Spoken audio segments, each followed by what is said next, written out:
All right, everybody. Well, we are excited to kick off our first speaker at Pecha Pod Pitch here with an amazing woman who's just doing an amazing job out there. Our first speaker here is Elizabeth Bachman, and this lady is the go-to person for advanced level training in speaking, presentation skills, and leadership and sales. So what a great way to start it off. With a lifetime spent perfecting the art of presenting, she helps high-level clients master a message that brings the funding they need, the allies that they want, and the recognition that they deserve. Wow, that's a great tagline. I love that. A sought-after speaker and strategist in Silicon Valley and globally, Elizabeth works with leaders, influencers who need to become concise and compelling presenters. She helps them present as smart, down-to-earth, loose, friendly, even funny sometimes, and still be taken seriously. As an opera director, Elizabeth spent over 30 years directing such luminaries as Luciano, Pavarotti, and Placido, Domingo in more than 50 operas around the world. Fluent in 5 languages, she brings that global experience to her clients. Strategic speaking for results when you want to make a difference, just not a point. And I am so honored to have her on here today. So Elizabeth, take it away, dear. We're excited to have you. Okay, so whoops, I'm going to go back there. Never mind. Okay, well, I was starting out to say, have you ever seen a boring speaker? Yeah? And have you ever seen a really pushy speaker? And the third question for all of you is, have you ever been that boring or pushy speaker? I think we may all have at one point. So as you heard, I'm Elizabeth Bachman. I'm an international opera director and a presentation skills trainer and the host of the podcast, Speakers Who Get Results. So did I just mute myself? No, you're good. Okay, good. All right, moving this around here. So Speakers Who Get Results is the podcast where we interview experts on how to get the results that you want and need when you're making a presentation.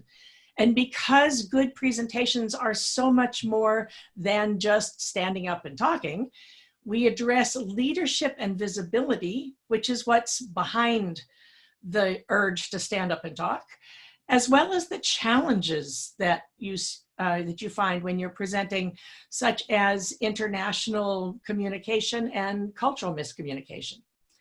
The problem is that so many people, they make a presentation and they just wing it.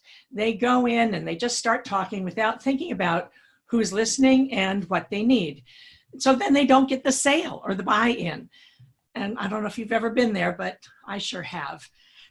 It's a waste of everybody's time. So Speakers Who Get Results is for those of you who understand that no matter how excited everybody gets about this latest app or that extra fancy program, at the end of the day, business is about people talking to people, which is pretty cool, I think. And I know about this because I learned about speaking from training with the greats. I've been dedicated to great communication ever since I was first walked on stage at the age of 5. And my mom said I was the best damn bunny rabbit who ever graced the stage of the Hillside School. And I was hooked. I went from acting to directing opera singers, and then to running an opera company of my own. This is me directing Luciano Pavarotti in Tokyo. And I now use those skills to help people in business get their desired result when they speak and present. Because it turns out that the skills you need to sell a song are pretty much the same skills you need to sell a product or an idea in a meeting or your services. It's all presentation skills. The only difference is the vocabulary. So Speakers Who Get Results is a way of sharing some of the many, many strategies and techniques for improving your presentation. And my hope is that, as Scott mentioned in the introduction, you can use these presentation skills to get funding, allies, and recognition. By funding, I mean those of us who speak to make a sale or who need to get people to promote our company or raise money for a cause. Allies, you speak to get allies when you're looking for people who will sponsor you, who will promote you, referral partners. And it might be a one-on-one conversation, and it might just be giving a general speech and having people say, I really like what she has to say. I'm going to follow her and listen for more. And for recognition, well, being the person who's speaking gives you automatic credibility. So it's a great way of positioning yourself as someone to be paid attention to. And especially, I don't know if you've ever, Scott, have you ever done this, but have you ever sat in a meeting and looked up at the podium and thought, dang it, I am twice as smart as that person up there. Why isn't that me? Well, Speakers Who Gets Results is for people like that, because we can help. This is what I do for a living. You know, when people want to hear what you say, opportunities come your way. As Tom Hanks said at the Golden Globes, and thank you, Tom, for this great phrase, you're a dope if you don't steal from everybody you work with. So the fun thing I'm doing is I'm interviewing a lot of my fellow speaker trainers to talk about how do you use your voice, how do you connect with your body, and some of the geeky moments that speaker trainers and language nerds like me get into is, you know, how do you really do this? And of course, I'll be sharing my expertise and my 30 years of experience helping people be fabulous when standing up in front of a group. But the key is, the important part is, speaking is only a tool. It's a cool tool, it's a fun tool, but it's really part of how you present yourself, marketing yourself. So we do a lot about leadership and visibility, especially for women in business. How do you deal with the inner game of being willing to speak up? And then if you do speak up, how can you make sure that you're heard and not slapped down? So one of the things I'm really excited about is I have a whole bunch of really smart leaders coming and talking to us. Some of them are up now, and there are a lot more in the queue. So if you're tired of being the best kept secret in your field, you can learn about leadership here and visibility. The other piece is we're addressing the challenges of speaking. You know, theory is fine, but you actually have to be practical and do it, especially internationally. We are in an increasingly international, global business world. So how do you deal with it when you're speaking to people who don't speak your language?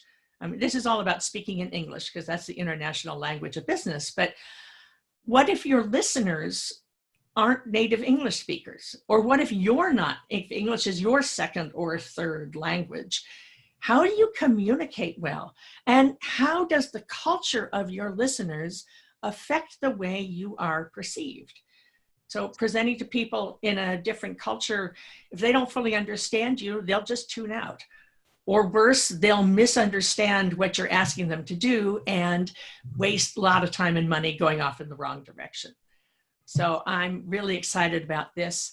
I've been living and working internationally for 30 years, and I've got all sorts of really cool people talking about speaking internationally. And how do you deal with that? How do you pay attention to perception? Because it's all about how you're being perceived. How are you showing up? People make decisions about you on an emotional basis. So only a small part of what people think about you comes from the words you're saying. The other 93% is how you show up. And that includes if you're just doing audio. It includes the way you speak as well as how you look. So we're talking about that. And the other piece of that is it's not just international challenges, but the miscommunications from human beings, miscommunications between men and women. How can men get women to listen to them? How can women get men to listen to them? And how do you show up if maybe the color of your skin or your sexual orientation or where you're from is affecting the perception?